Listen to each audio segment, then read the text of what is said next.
Hello students, greetings of the day. Today we are going to discuss the Prohibition of Child Marriage Act 2006.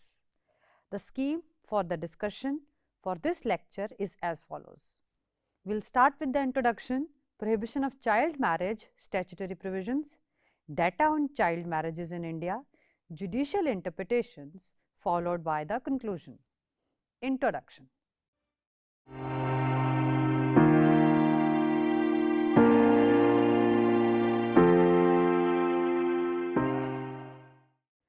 Child marriage includes both legally recognized marriages and informal unions involving individuals under the age of 18. India is ranked 4th out of 8 South Asian countries in the terms of child marriage. This is highly unfavorable news for our nation. The likelihood of child marriage is primarily influenced by the girl's background, particularly if she comes from a rural or economically disadvantaged background. Child marriage frequently stems from gender inequality. Girls are predominantly affected by this system compared to boys. On a global scale, the incidence of child marriage is 6 times lower among boys compared to girls. Child marriage deprives girls of their childhood and poses a threat to their lives and well-being. They experience higher rates of domestic abuse and have a lower likelihood of attending school. In most of the situations, the individuals facing economic and health difficulties also pass these challenges on to their children, resulting in negative consequences for the nation's health and education standards. Furthermore, it can be considered a breach of the fundamental rights of children. This matrimonial system is depriving children of their childhood. Factors such as gender inequity, societal standards, poverty, limited access to education, and the perceived inferior position of females act as catalysts for child marriage.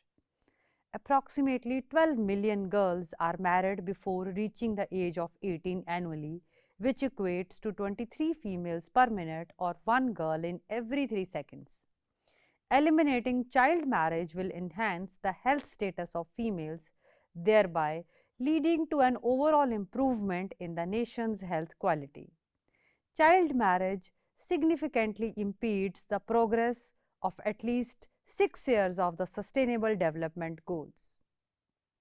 Putting an end to child marriage will provide females with equal opportunities and provide a more stable future for the nation. The term child refers to an individual who is under the age of 21 if male or under the age of 18 if female. Child marriage is defined as a marriage in which one or both of the individuals getting married are children.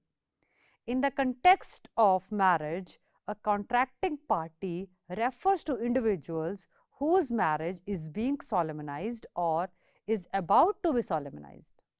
A minor is someone who, according to the Majority Act of 1875, is considered not to have reached the age of majority.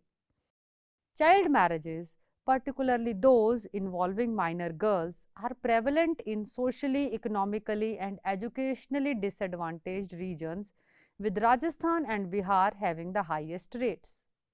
Despite legislation prohibiting child marriages for the 9 decades, minor marriages still constitute 27% of the matrimonial unions in India. Factors contributing to this include concerns about the girl's well-being, patriarchal societal norms, cultural practices, and the dowry system. Parents may also choose suitors with higher education levels. Child marriages significantly hinder a child's holistic development, affecting their confidence, education, nutrition, and employability. The Child Marriage Restraint Act of 1929 only restricted the formalization of child marriages but did not address the prevention or prohibition. Students, in India, religious rites are required for the validity of matrimony, with Hinduism requiring the Satapadi ritual and the Islam requiring offer acceptance. The laws are subordinate to customs with the minimum age for girls and boys prescribed by Hindu and Muslim law. These unions can be annulled, making them legally enforceable unless one party chooses to do so. Minor wives have the option of repudiation under Section 13(2)(4) of the Hindu Marriage Act and Section 2 subclause 7 of the Dissolution of Muslim Marriages Act 1939. This means that if a minor wife is between the ages of 15 and 18, she can choose to end the marriage.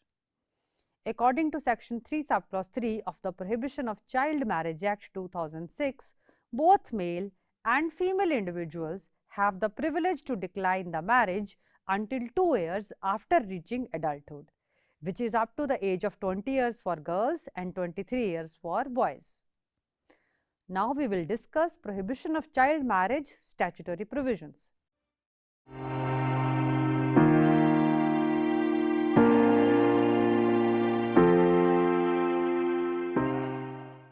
The current legislation, known as the Prohibition of Child Marriage Act 2006, serves 3 main objectives: preventing child marriages, safeguarding the rights of children involved, and the prosecution of those responsible for such marriages.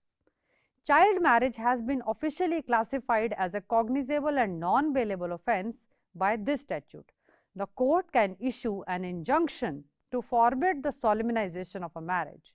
If a marriage is solemnized after the injunction is granted, it will be considered null and void. This legislation also mandates penalties for engaging in, carrying out, and assisting in child marriage. Parents will also face punishment for endorsing or allowing child marriage. The legislation mandates the imposition of penalties on an adult male who enters into matrimony with a juvenile, as well as obligates the husband to provide financial support to his underage spouse until she remarries. Therefore, the inquiry arises: what is the legal standing of such unions?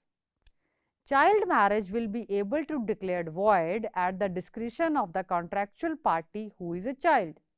According to this Act, any child marriage, regardless of whether it occurred before or after the Act came into effect, can be annulled at the discretion of the person who was a child at the time of marriage. A petition to invalidate a child marriage by an order of the nullity can only be submitted in the district court by one of the parties who entered into the marriage as a child. If the petitioner is a minor, when filing a petition, they may submit it through their guardian or nearest friend in the presence of the child marriage prohibition officer. The petition under this provision can be submitted at any time, but it must be done before the child filing the petition reaches the age of 20. When issuing a decree of nullity under this provision, the district court must issue an order instructing both parties to the marriage and their respective parents or guardians to return any money, valuables, ornaments, or other gifts received from the other party or their parents or guardians during the marriage. Alternatively, they must return an amount equivalent to the value of these items. An order under this provision will only be issued after the involved parties have received notifications to appear before the district court and present reasons why such an order should not be issued. In certain situations, the marriage of a minor child will be considered invalid. This includes cases where the child is taken away from their lawful guardian, forced or deceived into leaving a place, or sold to get married. If the minor is then made to go through a marriage ceremony and subsequently sold, trafficked, or exploited for immoral purposes, that marriage will be considered null and void. Now we will discuss the provisions of support and housing for the females involved in child marriage.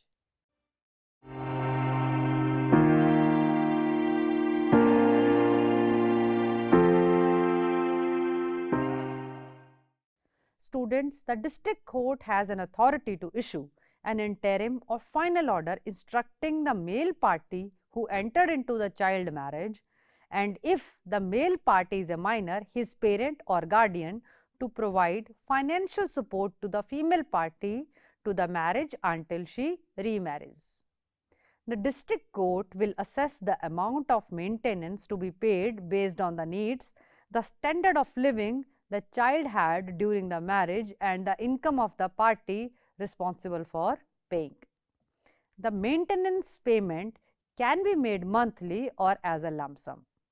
Suppose the person initiating the petition is the female party involved in the contract. In that case, the district court has the authority to issue an appropriate order regarding her place of residence until she marries again. Child custody and child support in the case of child marriages.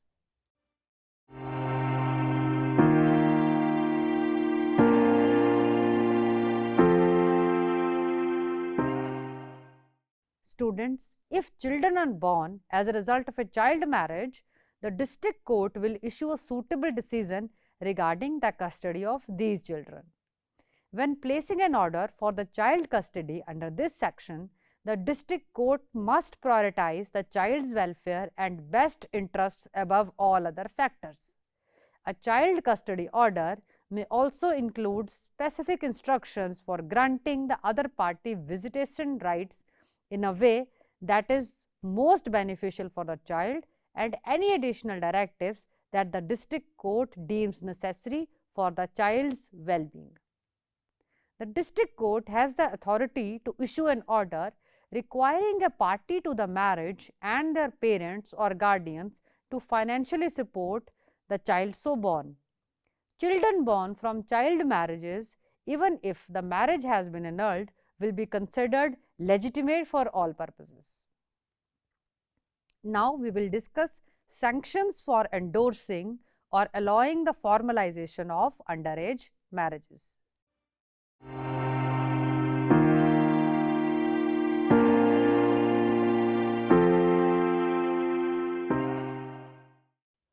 If a child enters into child marriage, any individual responsible for the child's care, whether as a parent, guardian, or in any other capacity, legal or illegal, including any member of an organization or association who takes actions to promote the marriage, allows it to occur, or negligently fails to prevent it from happening, including attending or participating in child marriage, will be subject to severe imprisonment for a maximum of 2 years and may also be fined up to 1 lakh rupees.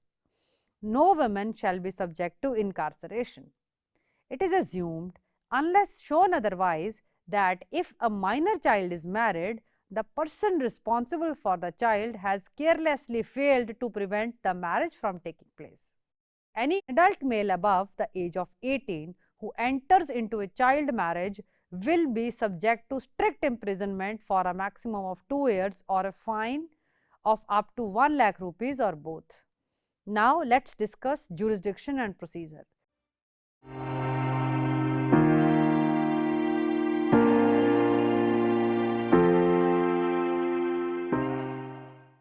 The court has the authority to issue an injunction to prohibit child marriages.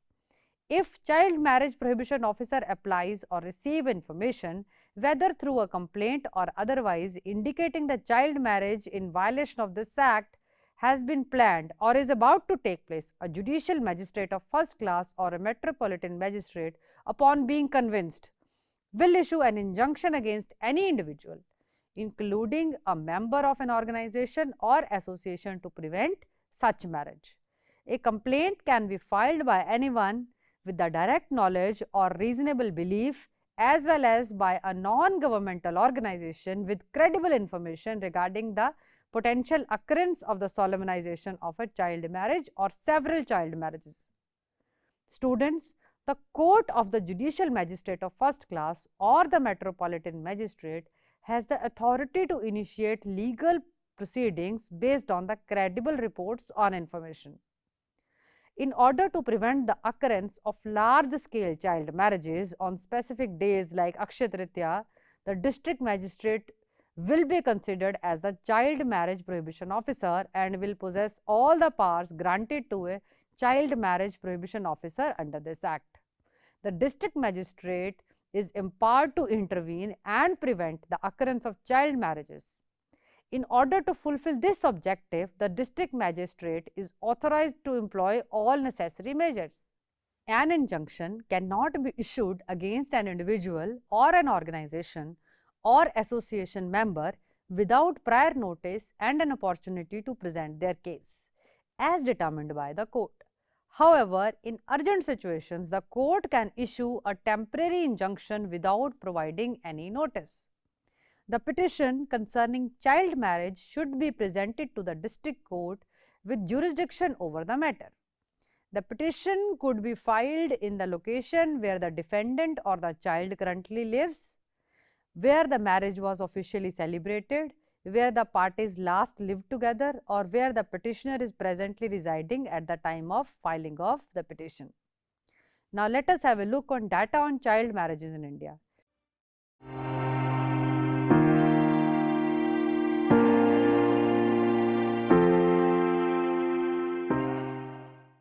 According to UNICEF's data on child marriages in 2023, over half of the Indian girls and women who got married as kids live in 5 states: Madhya Pradesh, West Bengal, Uttar Pradesh and Bihar. Most of them live in Uttar Pradesh. Different Indian states and union territories have different rates of child marriages. Only 1% of young women in Lakshadweep were married before they turned 18. In West Bengal, Bihar, Tripura, at least 40% of the young women were married before they turned 18. Some things about a girl's past affect her chance of getting married as a child. Girls who live in rural areas or come from poor families are more likely to become child brides, and the girls with little or no schooling are more likely to do so. Most young women who got married when they were kids had their first child when they were teens. It can be hard for a child bride to keep going to school. Not even 2 out of 10 married girls stay in school. There are not as many child marriages today as in the past. Evidence shows that growth has been speeding up over the last 15 years. India is having more success than most South Asian countries. In any case, more work needs to be done at the end to end the child marriage globally by 2030. Now, let us discuss the judicial interpretations.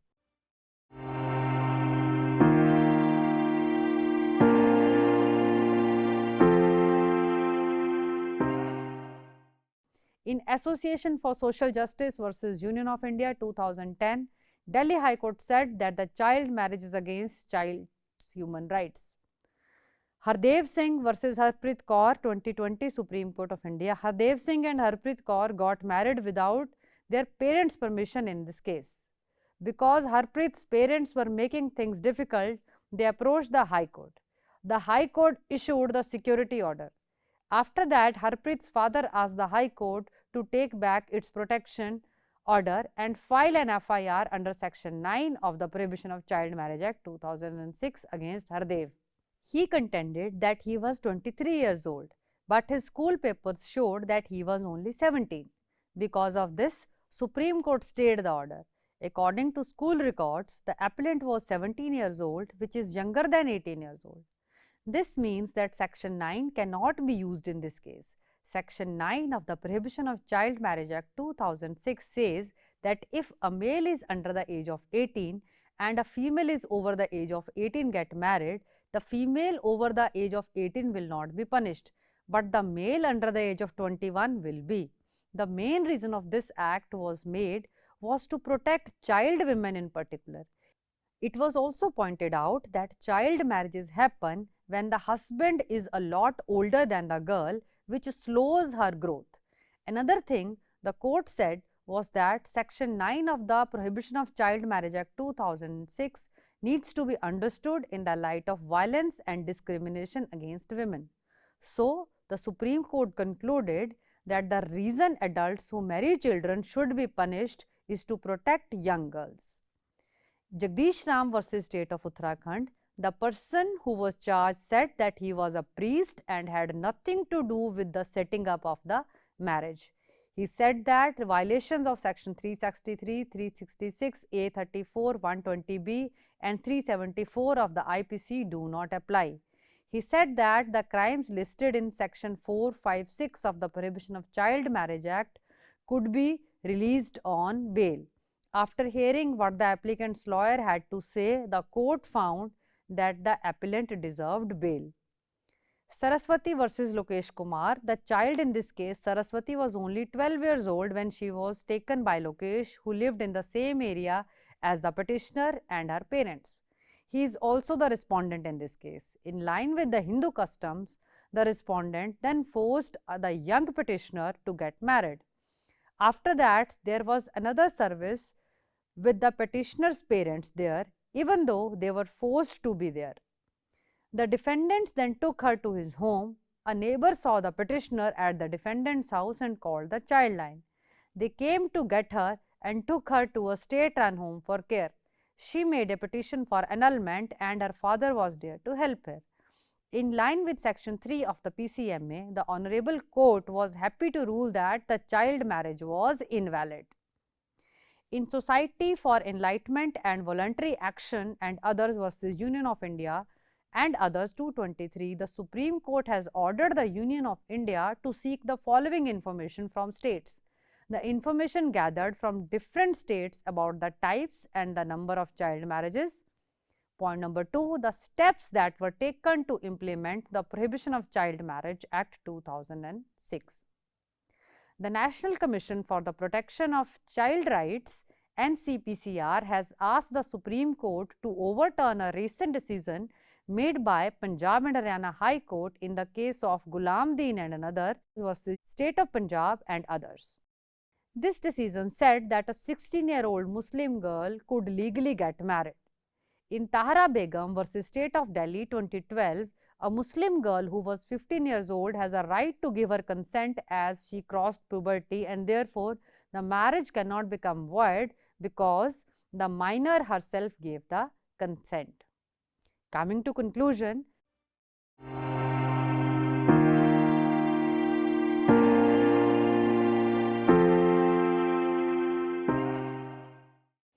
an amendment to the Prohibition of Child Marriage Act 2006, which renders child marriages voidable, has been proposed in 250th report of the Law Commission of India. The marriageable age of girl is also proposed to be extended to 21 years. Deplorable to girls and women, the Act renders null and void marriages mandatory with the consent of both the parties. Providing financial incentives to the families of young women may encourage self-awareness and education while delaying marriages. Additionally, the Commission proposes policies to enhance the education and empowerment of girls, safeguard their welfare, and expand avenues for employment. Nonetheless, the Act is flawed in that the consent of minor is not regarded as their own, thereby continuing to infringe upon their human rights. The proposition entails a legislative amendment aimed at safeguarding the rights of young females. With this, we come to the end of today's lecture. Thank you so much for patience listening. Have a good day.